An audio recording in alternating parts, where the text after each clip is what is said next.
안녕하세요, 제임스입니다. 이번 5부, 6부에서는 VC 내부에서 일어나는 투심이 주요 논의 포인트에 대해서 알아보도록 하겠습니다. 내용의 양이 조금 있습니다. 그래서 제가 오늘은 프린터를 보면서 설명을 드릴 거예요. 여러분들은 제 얼굴이 아닌 내용에 귀를 기울여 주시면 감사드리겠습니다. 자, 그러면은 지금부터 설명을 드릴게요. 투심의 핵심 쟁점은 4가지가 있습니다. 그럼 첫 번째가 뭐냐? 시장성. 두 번째는 경쟁력. 세 번째는 조직 역량, 사람이라는 거죠. 네 번째, 엑시트. 그렇죠. 이 4가지가 제일 중요한 겁니다. 자, 그렇다면 이 4가지 중에서 투자를 유치받고 싶은 기업이라면, 창업자 또는 스타트업이라면 이 4가지를 어떻게 준비할 것인가? 가장 중요하겠죠. 그것에 대해서 오늘 제가 말씀드리겠습니다. 벤처의 특성상 미래 결과를 시점으로 예측하는 것이기 때문에 데이터를 해석하고 분석하는 기준과 성향은 VC별로, 투심이별로 다 다릅니다. 만약 여러 VC를 접촉하고 있다면 서로 다른 피드백을 받으실 수도 있습니다. 하지만 계속 부결된다면 이게 왜 부결될지 생각해 보셔야 돼요. 다른 VC들이라 해도 아마 부결되는 이유는 비슷할 겁니다. 이번 방송을 통해서 투자 유치를 희망하는 창업자 또는 스타트업 입장에서는 자신을 돌아보는 계기가 되기를 바랍니다. 대부분 투심에서 왜 부결되는지 그 원인을 모르고 넘어가는 경우가 굉장히 많습니다. 원인을 안다면 준비라도 철저히 할 텐데 원인을 알 수가 없어요. 왜냐면 말해주지 않기 때문입니다. 대체적으로 투자 유치가 부결되면 투자 심사역과 투자사의 대표 입장이 서로 난처한 입장이 될 수 있습니다. 약간 껄끄러운 상태가 되는 거죠. 그런 상태에서 소통이 제대로 될 수가 없죠. 그렇기 때문에 왜 부결됐는지 창업자 또는 스타트업 입장에서도 알 수가 없어요. 그러다 보니 같은 실수로 창업자 또는 스타트업이 투자 유치 활동의 효율이 떨어질 수밖에 없는 이유도 생깁니다. 이번 방송에서 제가 모든 이 이슈에 대해서 설명을 드릴 수는 없지만 그래도 몇 가지 핵심적인 것만 알려드려도 큰 도움이 되리라고 생각합니다. 그래서 준비한 영상입니다. 자신을 냉정하게 평가하는 게 쉽지 않습니다. 절대로. 그렇기 때문에 외부의 도움을 받죠. 멘토링을 받는다던가 코칭을 받는다던가 자문을 받는다던가 그렇게 하죠. 근데 그것을 해줄 수 있는 투자 심사역을 만날 수 있느냐? 그게 관건이죠. 전화 주세요. 제가 도와드릴게요. 자, 아까도 말씀드렸듯이 4가지가 있다고 했습니다. 핵심 쟁점, 시장성, 경쟁력, 사람, 그리고 엑시트. 그럼 오늘은 첫 번째, 시장성에 대해서만 말씀을 드리도록 하겠습니다. 대부분 시장성이 어떠냐에 따라서 조금 달라지거든요. 시장성 판단 기준에는 시장 규모, 사업의 영속성 또는 지속성, 성장성 등이 포함이 됩니다. 성숙 또는 정체 시장에 포지셔닝 돼 있는 사업이라면 성장성이 아주 낮거나 없는 경우 또는 사양세인 경우 그 안에 속한 기업이 단독으로 역량을 제 아무리 발휘한다고 해서 환경적인 요인을 넘을 수 있을지는 미지수다. 이런 유형의 업체는 10중 8구 투심위에서 마이너스, 영순이라는 거죠. 그래서 성장성 및 생존성에 대한 도전적인 질문을 받으실 수가 있습니다. 이겨내셔야 되겠죠. 준비해 보셔야 됩니다. 시장 점유율을 확보하고 있는 선두 사업자라면 이런 시장에서도 다른 투자 포인트를 어필해서 투자를 유치할 수 있습니다. 하지만 후발주자이면서 초기 기업이라면 힘든 투자 유치 과정을 경험할 수밖에 없겠죠. 인구수에 비례해서 시장 규모와 성장세를 언급할 수밖에 없는 비즈니스 모델도 있습니다. 만약에 유아 관련 업종이라면 저출산이 굉장히 고착화되어 있는 지금 이 시점에 그런 상황을 타개할 만한 사업 전략이 있습니까? 그런 것을 제대로 피력하지 못한다면 투자 유치 받기 어렵겠죠. 간혹 미디어에서 틈새 시장을 노린 대박 아이디어 상품, 히트 아이디어 상품이란 성공한 회사를 접하기도 합니다. 그죠? 하지만 투자자가 투자 대상으로 선호하는지는 또 다른 얘기입니다. 벤처 투자는 고위험, 고수익을 기대하는 일종의 금융상품, 파생상품이라고 볼 수도 있습니다. 그런 점에서 틈새 시장이라는 단어는 벤처 투자자가 선호하는 대상이 아닐 수도 있습니다. 틈새 시장 공략이 의미가 없는 것은 아닙니다. 또한 사회적으로 의미가 없는 것도 아닙니다. 여기서 이슈는 VC가 가지는 투자 유치, 투자할 만한 가치가 있느냐, 이 눈높이를 감안해야 된다는 것입니다. 그렇기 때문에 애초부터 자금 조달, 투자 유치를 희망하는 입장에서는 다른 유치 전략을 찾아볼 수도 있겠죠. 초기 시장으로서 시장 형성 자체에 대한 우려, 성숙도는 정체된 시장과 반대로 시장 자체가 아직 형성되어 있지 않은 경우,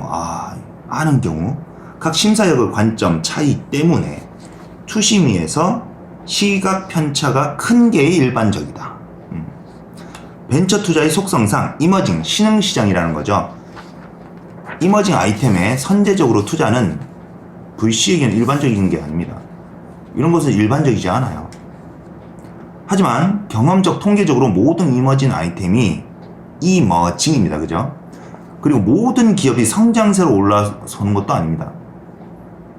벤처 투자 선진국인 미국에서도 통계적으로 투자 원금을 회수하는 비율이 굉장히 낮습니다. 결국 투자자 관점에서 봤을 때 고위험이면 고수익이죠. 자, 그렇다면 고위험에 초점을 맞출 것인지 고수익에 초점을 맞출 것인지 이게 가장 투자자 입장에서 관건이라는 거예요. 거기에 따라서 결과가 달라질 겁니다. 해외에서 성장세를 보인다고 해서 국내에서도 역시 성공하리라는 보장이 없습니다. 선진국들만 있는 상품들, 아이템, 기업들이 있죠. 그것들이 우리나라에서 맞다? 또는 다른 나라에서 맞다라고 볼 수가 없습니다. 왜냐? 우리나라는 아직 선진국에 들기는 어렵거든요. 소비가 유행을 타는 아이템의 경우 사업 지속 가능성에 대한 우려, 이 부분에 대해 설명드릴게요. VC 업계에서 핫한 투자 테마였다가 1, 2년 사이에 전세가 역전되는 경우가 좀 있죠. 유행에 민감한 아이템인 경우 시장 평가에서 업앤다운이 심하기 때문입니다. 컨텐츠, 엔터테인먼트, 먹거리 제품 등의 범주에 해당되는 기업의 종류가 좀 많죠. 결국 이 경우에 해당되는 기업이라면 시장 지속 가능성 및 사업 전략에 대한 설득 여부가 투자 의사 결정의 핵심이 되겠지 않을까요? 다음, 정부 규제 적용, 인증 취득 등 시장 진입 장벽 돌파 여부. 어려운 주제인데요. 자, 사업에 따라서는 정부 규제의 적용, 인증 필수 취득 등 명시적인 진입 장벽이 존재하는 경우가 있습니다. 따라서 이에 해당되는 이벤트의 발생 전후로 업체에 대한 평가가 크게 달라질 수밖에 없겠죠.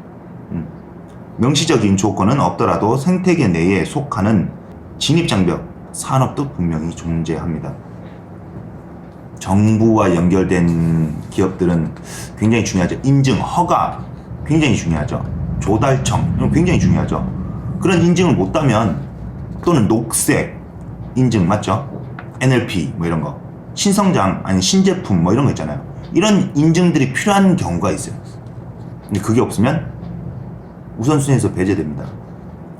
정부에서 새롭게 내려온 지침에 의하면 25%를 무조건 구매해야 됩니다. 인증, 허가 이런 쪽에 대해서. 그렇기 때문에 이런 것을 따놓으면 굉장히 좋겠죠. 방위산업 같은 경우에는 이너서클 안에 들어가는 게 굉장히 어렵습니다. 이게 하나의 진입 장벽이 될 수도 있습니다. B2B 사업을 하는 경우에도 대기업 납품 여부가 곧 시장 진입 장벽인 경우가 되겠죠. 이에 해당되는 기업이라면 시장 진입 장벽 돌파의 확실성에 대한 설득 여부가 투자 의사 결정의 관건이 되겠죠. 다음 건 국가 보조금 등 시장 규모가 외부 요인에 의해 결정되는 시장. 이것도 어렵네요. 정부와 연결된 것들은 약간 좀 어려운 경우가 좀 많죠. 하지만 시장 진입만 제대로 되어 있다면 이것은 투자 유치 굉장히 쉬워질 수 있습니다. 국내 시장 규모가 정부 보조금 지급 규모와 일치하는 산업이 존재합니다. 그리고 B2B 또는 B2G, 여기서 말하는 B2G는 비즈니스 거버먼트, 그러니까 한마디로 기업과 정부 간을 얘기하는 거예요. 그래서 B2G 비즈니스 모델에서 고객사 또는 정부기관의 연간 예산 규모의 총합에 의해 제약을 받는 산업이 존재하겠죠. 이 경우 투심위에서 1순위 이슈는 종속성 종속. 얼마나 종속돼 있느냐. 노예처럼 될 수는 없잖아요. 및 성장성. 얼마나 커질 수 있느냐. 따라서 기업의 성장성과 확장성에 대한 전략적인 준비사항을 설득력 있게 제시하는 게 핵심이 되겠죠. 시장 진입 가능성과 후발주자의 모방에 대한 우려. 이거는 제가 창업 아이템 선점 3가지에 대한 영상을 올린 게 있어요. 거기과도 같은 비슷한 맥락이라고 볼 수 있겠네요. 서비스 기업 중 플랫폼을 지향하는 경우가 상당히 많죠. 왜? IT 세상이지 이제는. 그렇기 때문에 플랫폼을 지향한다는 점은 결과만 놓고 보면 굉장히 좋습니다. 문제는 이미 지향점이 동일해서 경쟁할 수밖에 없는 여러 업체들이 많은 경우가 문제가 되겠죠. 게다가 플랫폼 사업의 특성상 상위 몇 개 업체를 제외하고는 시장 점유율이 대폭 떨어지기 때문에 대부분 업체는 네트워크 효과가 발생하지 않습니다. 그리고 결국 부익부 빈익빈 선두 몇 개 빼고는 다 고사하는 거예요. 다 죽어요. M&A 당하거나. 그렇기 때문에 이런 부류의 업체에 대해 투자 의사 결정을 할 때는 굉장히 반복되는 내용들이죠. 이것들은 어떻게 살아남을 것이냐, 어떻게 선두로 치고 나갈 것이냐, 그게 관건입니다. 반면 시장 1, 2위가 확실히 정착된 시장 상황이 아닌 경우에는 선두 사업조차도 후발주자의 모방 우려에서 벗어날 수가 있나? 라는 질문을 분명히 받을 겁니다. 아무나 다 따라할 수 있는 거면 투자하겠습니까? 투자 안 합니다. 결국 이런 경우 투자 의사결정의 핵심은 네트워크 효과가 발생하는 티핑 포인트에 도달할 수 있느냐 없느냐, 그리고 얼마나 빨리 돌아갈 수 있느냐. 그냥 고점 바로 찍어야 된다는 거예요. 1등 할 거 아니면은 그런 생각으로 1등 한다는 생각으로 한마디로 기업을 운영해야 되고 투자 유치를 받아야 된다는 겁니다. 그리고 이제 확장성이 결여된 비즈니스 모델, 정체되어 있다는 뜻인데요. 사업 초기에는 컨셉도 좋고 특별한 이슈가 없으나 사업이 확장될 경우를 상상하면 물리적인 인력 또는 자금이 지속 투입돼야 하는 비즈니스 모델의 기업, 필요 인력이 특정한 자격을 갖추고 있어야 하는 등 시장이 인력 풀이 한정적이라면 양질의 인력을 시장에서 지속적으로 공급받을 수 있다는 가정하에 작동하는 비즈니스 모델은 투자자가 다시 한번 생각해보는 요인이 되지 않을까요? 이런 거는 마찬가지로 사업 확장에 지속적으로 자금 투입이 필요한 비즈니스 모델, 회사가 막대한 투자를 지속적으로 유치할 수 있느냐에 대한 확신을 얼마나 가느냐, 투자 의사 결정 핵심 포인트가 될 것 같은데 이건 좀 어렵겠는데, 이런 거는 부정적인 쪽으로 의견이 모아진다면 투심의 결과는 결국 부결될 수밖에 없겠죠. 이에 대해 해당하는 기업이라면 사업 초기부터 비즈니스 모델 및 확장 전략에 대해서 굉장히 고민을 해봐야 될 것 같습니다. 이거는. 확장이 안 된다? 인력 풀이 한정적이고 애매한데요. 이런 거는 못 커진다는 거잖아요. 사람이 없어서. 자, 다음 수주산업 비즈니스 모델이 불리함. 수주산업, 조선소를 말하는 거죠. 이런 거는 B2B 또는 B2G 수주산업의 경우는 매출의 변동성이 커서 안정성이 낮다는 점, 많은 경우 투심에서 논쟁이 되곤 합니다. 만약에 한국원자력수자원 뭐 이런 쪽이다, 수주잖아요. 이게 정부가 아니었다면, 민간이었다면 투자받기 굉장히 어렵다는 뜻입니다. 그죠? 대형 프로젝트 수주가 걸려있는 경우라면 이 프로젝트 수주 여부에 대한 확신 정도가 투심에서 영순위. 만약에 이런 기업이라면 메일을 주고 받은 기록이라도 내세워야 됩니다. 메일이라도. 그만큼 객관적으로 근거가 있어야 돼요. 그래야 투자 받을 확률이 조금이라도 올라갈 수 있습니다. 비즈니스 모델마다 장단점이 있기 때문에 수주 산업이 무조건 나쁜 것은 아닙니다. 회사의 생존을 위해서도 사업의 안정성을 확보할 필요는 분명히 있는데 비수주 산업과의 혼합 등 전략적인 준비를 좀 할 필요가 있겠죠. 수주 산업에 해당하는 산업의 특수성, 이게 대부분 보면 수주 산업은 가불일 관계가 형성이 되잖아요. 그래서 이제 마진이 낮은 경우가 많거나 또는 영마진 뭐죠? 백피 이렇게 주는 거. 우리가 일 받았는데 고맙다면서 이렇게 인사해야 되는 이런 게 있을 수도 있습니다. 이게 조금 애매하긴 한데 이런 것들 생각해 보셔야 됩니다. 가령 방위산업의 경우 방산 원가법이라는 게 있어요. 이런 걸로 인해서 마진율이 이미 고정되어 있는 경우도 있습니다. 그것도 생각해 보셔야 되겠죠. 이런 거는 기존에 이런 쪽으로 가담을 해봤던, 진행을 해봤던 분들, 경력이 있는 분들이 아니고서는 뭐 이런 쪽으로 창업하기 조금 어렵죠. 뭐 시장 진입을 할 수 있는 확실한 뭔가가 있으니까 시작하시겠죠. 불명확한 고객 소구 포인트. 나라면 굳이 돈 내고 쓰고 싶지 않은데, 담당 심사역 또는 투심이 참석위원들이 생각하기에 자기 스스로가 고객 입장에서 생각해 봅니다. 실제로 고객 가치를 납득하지 않는다면 투심위를 통과하기가 쉽지 않겠죠. 제시하는 고객 가치가 설득력이 낮다는 거죠. 이런 비즈니스 모델이 B2B든지 B2C든지 B2G든지 상관없이 공통 적용되는 내용이긴 합니다. 고객 소구 포인트는 고객이 지불 의향과 연결되는 내용이죠. 낮은 고객 소구 포인트는 당연히 고객 가격 민감도를 올리게 되는 거고, 연쇄적으로 매출과 이익에 악영향을 미치는 악순환에 빠질 가능성이 높은 거고, 고객의 가격 민감도가 높은 분야라면 가격이 제1 구매 의사결정 포인트가 될 것이고요. 지불할 의향이 있는 범위 이상의 가격을 책정했다면 고객 소구 실패했다고 볼 수밖에 없겠죠. 이런 상황에서는 투자 유치를 시작하는 게 의미가 없다고 보는 게 객관적으로 맞을 것 같습니다. 전반적인 사업 내용이 점검 및 수정, 이런 것들을 먼저 처리하는 게 맞을 것 같습니다. 오히려 준비가 완료되지 않은 상태에서 투자 유치 활동을 진행할 경우 VC 업계에서 부정적인 이미지만 남겨주고 그게 소문도 날 수도 있습니다. 다음, 흥행사업에서 연속 성공에 대한 확신의 부족. 흥행사업, 게임, 영화, 애니메이션, 터지면 대박, 이런 분야겠죠. 흥행사업이라고 할 수 있는데 반대로 망하면 쪽박이라는 인식도 있죠. 항상 이게 동전의 양면 같은 느낌? 이렇게 붙어 다닙니다. 이게 터지면 대박, 망하면 쪽박. VC 업계에서도 이런 분야를 초고위험 투자 대상이라고 보고 있습니다. 이런 흥행사업에서 투자 의사결정 이슈는 과거에 성공했다고 해서 또 성공할 것인가, 과거에 망했다고 해서 또 망할 것이냐, 이런 판단 기준입니다. 예전에 유행했던 그때 달라요, 이런 거 있죠. 네. 이런 경험적으로 편차가 너무 크게 벌어지다 보니까 모르겠다라는 게 투심이의 생각입니다. 이 부류에 해당하는 기업이라면 최대한 논리적으로 추론할 수 있는 근거를 제시하는 게 굉장히 중요하다고 생각합니다.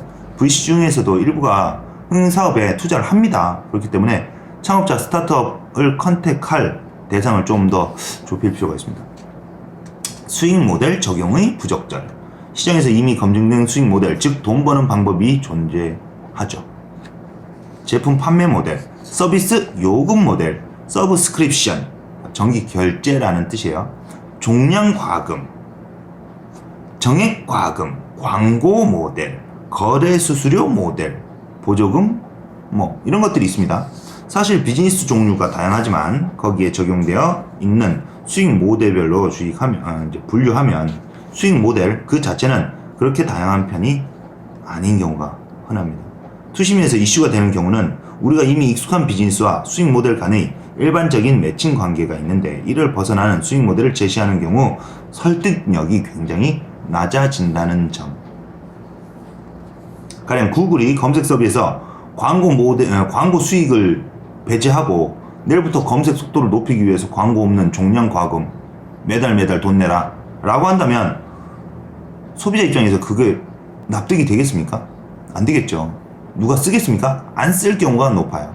그럼 투자받기 어렵다는 뜻이죠. 어떤 기업이 수익 모델 또는 비즈니스 모델을 혁신해서 시장 파괴적인 입지를 구축한다면 결국 익숙함과 혁신 사이에서 투심에서는 어느 쪽으로 의견이 기울어질지에 따라 가결부결이 진행되겠죠.